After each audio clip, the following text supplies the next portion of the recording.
คำว่าดิวแลกประเทศเนี่ยเรื่องเด่นที่สุดของการอภิปรายบ่ไว้วางใจรอบนี้ละนายกอุ๊งอิงเนี่ยเพิ่นบริหารมาบ่ครบปีดอกแต่ว่ามันก็ได้ระยะเวลาพอสมควรในการเฮ็ดงานพอที่ว่าตรวจสอบได้แล้วล่ะฝ่ายค้านเพิ่นก็เลยบอกว่ารอบนี้ต้องยื่นอภิปรายบ่ไว้วางใจ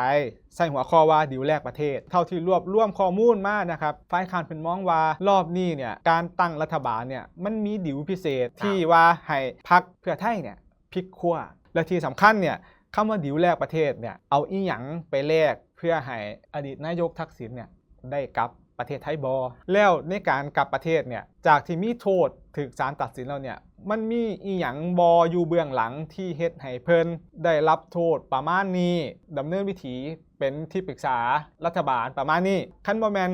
ผลประโยชน์ประเทศมีอีหยังต้องไปมองข้ามหลักการหรือว่าความยุติธรรม2มาตรฐานบอประมาณนี้นะว่ามันมีอีหยังที่ว่าเอาไปแลกเปลี่ยนมาบอประมาณนี้ครับ